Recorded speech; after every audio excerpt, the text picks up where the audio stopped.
Wahyu berdiri di depan kandang ayamnya yang luas, menghisap rokok dalam-dalam sambil mengamati pekerjanya yang sibuk memberi makan ratusan ayam ternaknya. Peternakan ini adalah sumber penghidupannya, warisan dari ayahnya yang sudah meninggal beberapa tahun lalu. Ia telah mengembangkannya menjadi lebih besar, memasok ayam ke berbagai warung dan restoran di desa hingga ke kota. Namun, dalam seminggu terakhir, masalah aneh mulai muncul. Setiap pagi, ia menemukan beberapa ekor ayamnya mati dengan kondisi mengenaskan. Leher mereka sobek seperti digigit sesuatu, bulu-bulu berceceran, dan darah mengering di tanah. Yang lebih aneh lagi, tidak ada tanda-tanda hewan pemangsa masuk ke dalam kandang. "Pak, semalam saya sudah pasang jebakan di sekitar kandang, tapi nggak ada apa-apa. Nggak ada jejak anjing liar atau biawak," ujar Tono, salah satu pekerjanya, dengan raut wajah bingung. Wahyu mengerutkan kening, mengamati sisa-sisa bangkai ayam yang telah dikumpulkan di sudut kandang. Jika ini adalah ulah hewan liar, pasti ada jejak kaki atau bekas cakaran di pagar. Namun, pagar masih utuh dan terkunci rapat seperti biasa. Ia mencoba berpikir logis, mungkin ini ulah maling atau orang iseng yang ingin merusak bisnisnya. "Nanti, malam aku sendiri yang jaga. Aku mau lihat siapa yang berani main-main di sini," kata Wahyu, suaranya penuh keyakinan. Malam harinya, Wahyu duduk di teras kandang dengan senter dan parang di tangannya. Ditemani segelas kopi dan radio kecil yang memutar lagu dangdut pelan, ia berusaha tetap terjaga. Angin malam bertiup dingin, dan suara jangkrik mendominasi keheningan. Pekerja lain sudah pulang, hanya tinggal dirinya yang berjaga di tengah peternakan yang luas dan sunyi. Waktu menunjukkan pukul 2 dini hari ketika suara aneh mulai terdengar. Bukan suara ayam biasa, melainkan jeritan melengking yang seolah-olah berasal dari makhluk yang sedang kesakitan.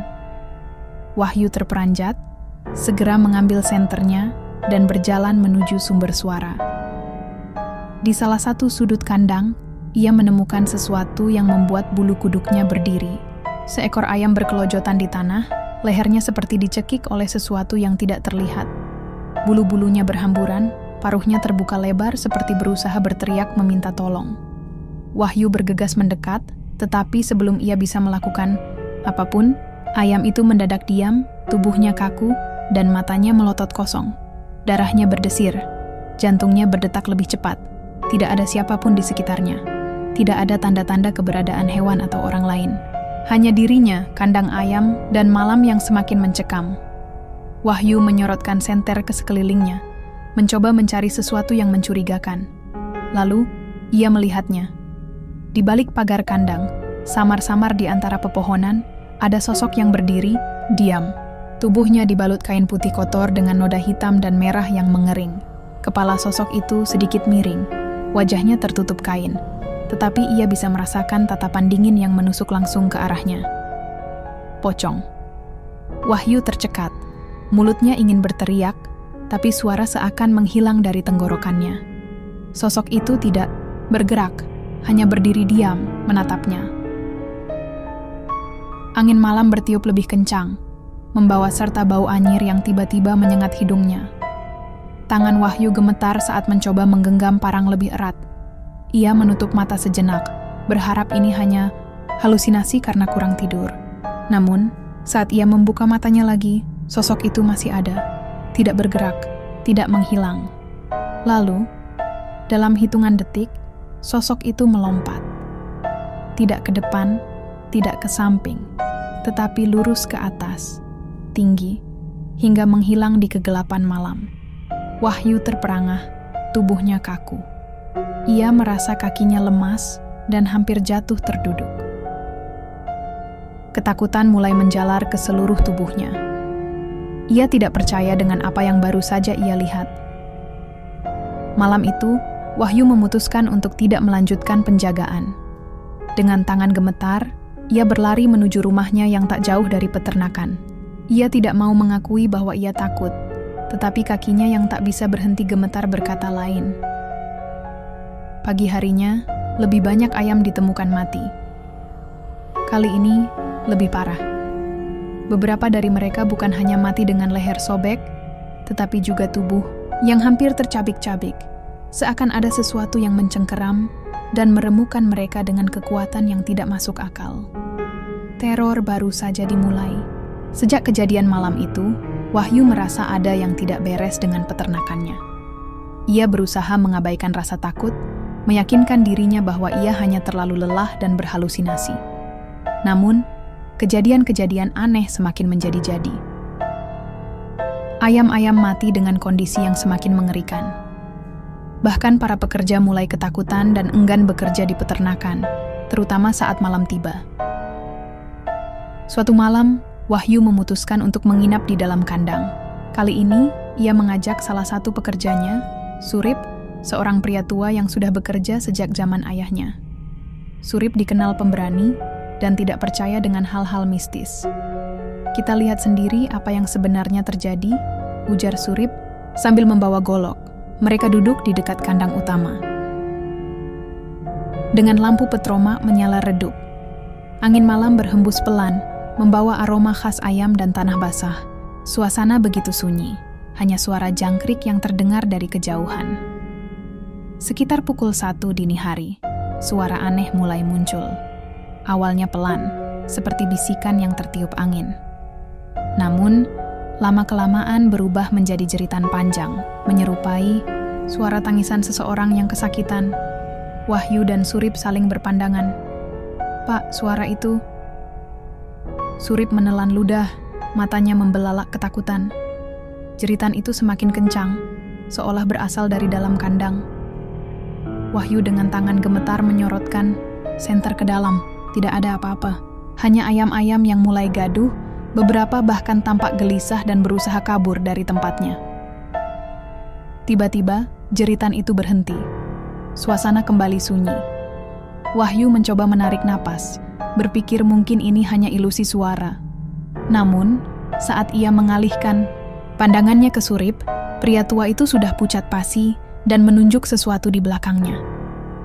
Wahyu menoleh, dan darahnya langsung membeku. Di ujung kandang, berdiri sosok putih kotor dengan tubuh membengkak. Kain kafannya sudah lusuh dan bolong di beberapa bagian, menampakkan kulit kehitaman yang membusuk.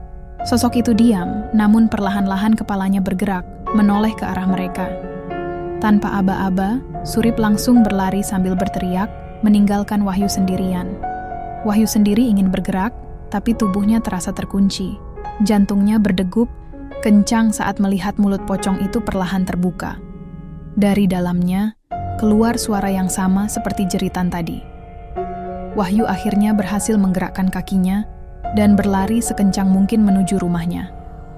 Saat menoleh ke belakang, sosok pocong itu sudah menghilang. Namun suara jeritannya masih terdengar menggema di seluruh peternakan. Keesokan harinya Surip datang dengan wajah pucat dan mengatakan bahwa ia berhenti bekerja. Beberapa pekerja lain pun mengikuti jejaknya. Wahyu mulai kehabisan orang dan bisnisnya terancam berhenti. Namun, yang lebih mengerikan lagi, misteri pocong ini semakin membuatnya takut. Setelah kehilangan sebagian besar pekerjanya, Wahyu mulai menyelidiki sendiri penyebab kejadian aneh di peternakannya. Ia mencari informasi dari warga desa, namun tidak ada yang mau membahasnya. Akhirnya, ia menemui Mbah Karto, seorang sesepuh desa yang sudah lama tinggal di sana. Saat Wahyu menceritakan terornya, wajah Mbah Karto langsung berubah tegang. "Jadi kau juga sudah melihatnya?" Suara Mbah Karto bergetar. "Apa maksudnya, Mbah?" Wahyu menatap pria tua itu dengan cemas. Dulu, sebelum peternakan ini berdiri, ada sebuah makam tua di tanah ini. Seorang pemuda bernama Sarman pernah dikubur di sana dalam keadaan yang tidak wajar. Konon, Sarman adalah seorang buruh yang bekerja di tanah ini, tapi sejak saat itu, tanah ini dianggap angker. Hingga akhirnya kau dan keluargamu mendirikan peternakan di sini. Jelas Mbah Karto Wahyu merinding. Ia tidak pernah tahu bahwa peternakan ini dibangun di atas makam seseorang. Apa mungkin pocong itu adalah Sarman? Wahyu bertanya dengan suara lirih. Mbah Karto mengangguk.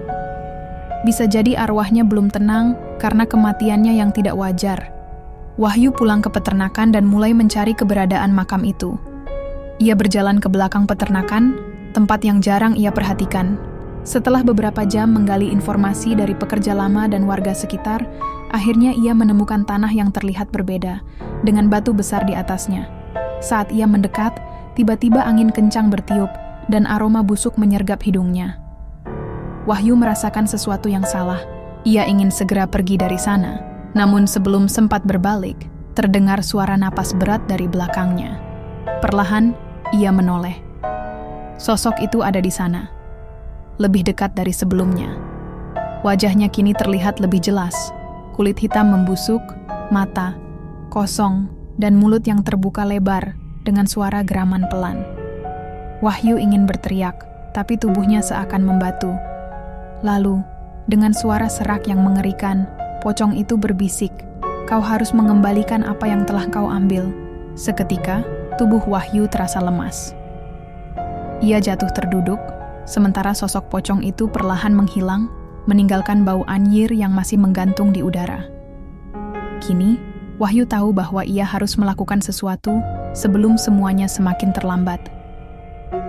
Setelah pertemuannya dengan pocong di belakang peternakan, Wahyu tidak bisa tidur semalaman.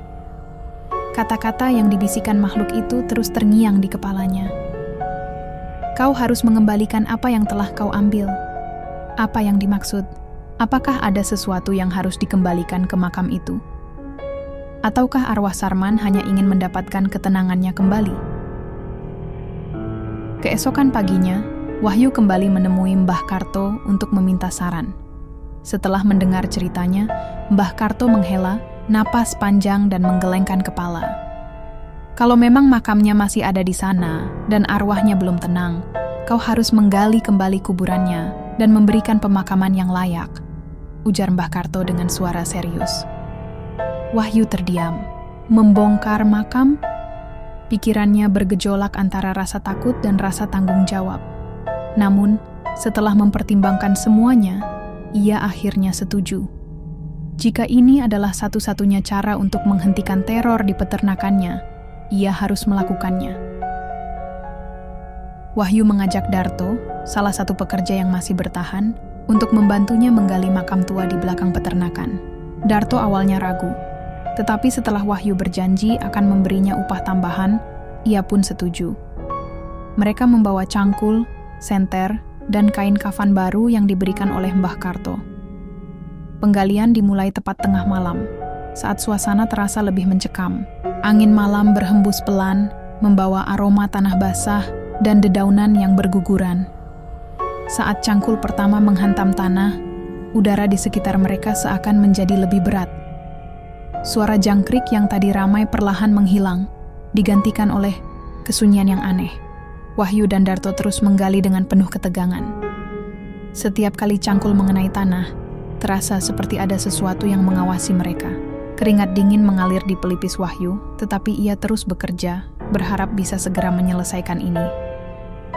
Setelah hampir 1 jam menggali, cangkul Darto mengenai sesuatu yang keras. Mereka berhenti, menyorotkan senter ke dalam lubang yang semakin dalam. Sebuah kain kafan kusam dan membusuk muncul dari dalam tanah. Darto menelan ludah. "Pak, kita beneran mau terusin ini?" Wahyu menggigit bibirnya, lalu mengangguk. Dengan tangan gemetar, mereka perlahan menggali lebih dalam, hingga akhirnya menemukan tulang belulang manusia yang sudah hampir hancur. Kain kafan yang membungkusnya sudah robek di sana-sini, memperlihatkan tulang yang menghitam. Namun, yang lebih mengejutkan adalah batu besar yang ditindihkan di atas dada kerangka itu. Seakan seseorang sengaja memastikan bahwa mayat ini tidak bisa bergerak. "Astaga," Darto berbisik. "Siapa yang tega melakukan ini?" Wahyu tidak menjawab. Ia tahu bahwa ini adalah tanda bahwa Sarman tidak dikubur dengan layak. Mungkin inilah alasan arwahnya bergentayangan, mencari keadilan atas kematiannya.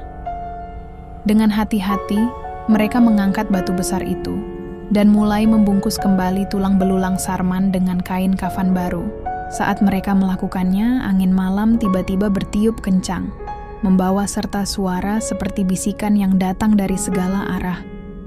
"Aku terkurung sekian lama, Wahyu merasakan bulu kuduknya berdiri. Darto sudah pucat pasi dan hampir menjatuhkan tulang yang ia pegang. Mereka harus segera menyelesaikan ini. Dengan tergesa-gesa, mereka membawa tulang belulang itu ke tempat baru yang telah disiapkan di pemakaman desa. Mbah Karto sudah menunggu di sana bersama seorang pemuka agama. Pemakaman dilakukan dengan cepat namun penuh kekhidmatan. Doa-doa dilantunkan, memohon agar arwah Sarman bisa beristirahat dengan tenang. Wahyu dan Darto ikut berdoa, berharap bahwa setelah ini semuanya akan berakhir. Saat prosesi selesai, angin yang tadinya kencang tiba-tiba berhenti. Suasana menjadi lebih tenang, seakan-akan sesuatu yang mengganggu tempat itu telah pergi. Wahyu menarik napas lega. Ia berharap ini adalah akhir dari semuanya. Namun, jauh di dalam hatinya, ia masih merasa ada sesuatu yang belum selesai, dan ia benar, karena malam itu teror sesungguhnya baru akan dimulai. Setelah pemakaman ulang Sarman, Wahyu merasa sedikit lega. Ia berharap arwah pria malang itu kini bisa beristirahat dengan tenang dan teror di peternakannya akan berakhir. Namun, ketenangan itu hanya berlangsung sebentar. Malam harinya, saat Wahyu sedang beristirahat di rumahnya yang tak jauh dari peternakan, suara gaduh terdengar dari arah kandang. Ia terbangun dengan keringat dingin, mendengar jeritan ayam-ayamnya yang seakan ketakutan. Suara keras terdengar dari luar, seakan sesuatu baru saja merusak pagar kandang. Wahyu bangkit dengan jantung berdebar. Ia mengambil senter dan parang, lalu bergegas keluar. Ketika ia tiba di peternakan, bulu kuduknya langsung berdiri. Pagar kayu yang mengelilingi kandang telah roboh, seakan didorong oleh kekuatan yang sangat besar. Beberapa ayam berlarian panik, bulu-bulu mereka beterbangan. Tapi yang paling mengerikan adalah sosok yang berdiri di tengah kandang. Pocong itu masih ada. Namun kali ini berbeda.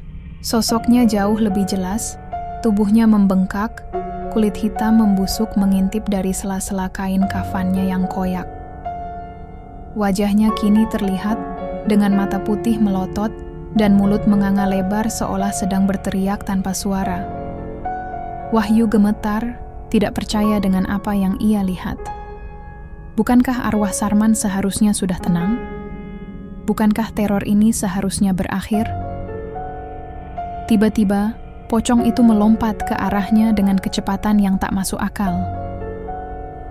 Wahyu berteriak, mundur dengan napas, tersengal.